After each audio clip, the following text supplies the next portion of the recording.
उड़ू ऊंचा।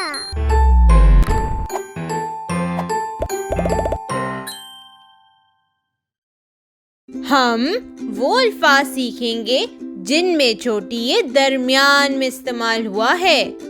जब छोटी ये दरमियान में इस्तेमाल होता है तो इसकी आवाज ई होती है।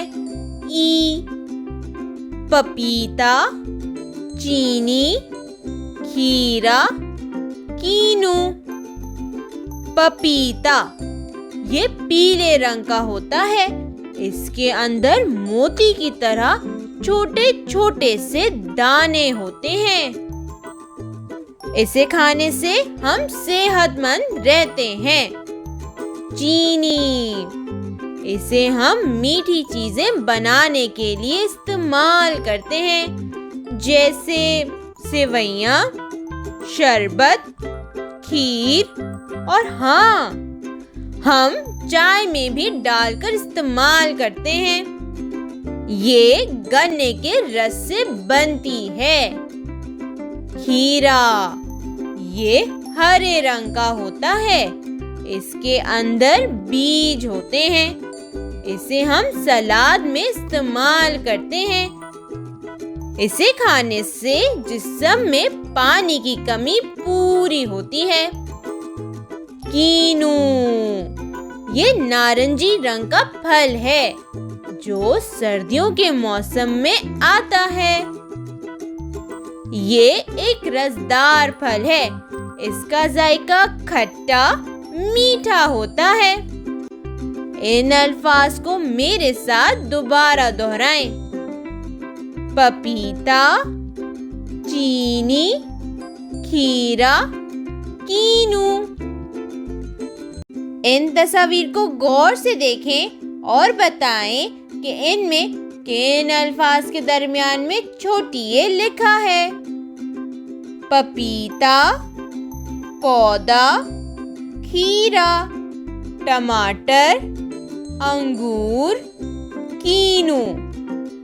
पपीता, पौधा, इनमें से किन अल्फाज के दरमियान में छोटी ये इस्तेमाल हुआ है?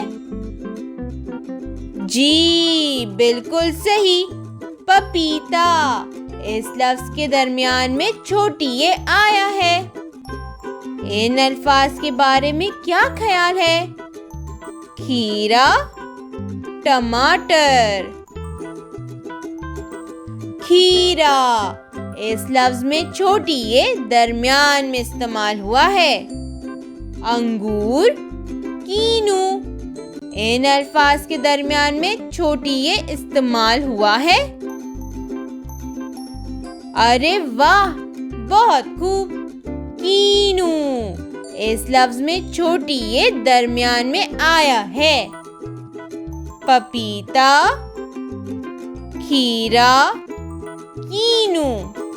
इन अल्फाज में छोटी ये दरमियान में इस्तेमाल हुआ है और यहाँ भी छोटी ये की आधी शक्ल इस्तेमाल हुई है। चलें अब हम छोटी ये लिखना सीखते हैं।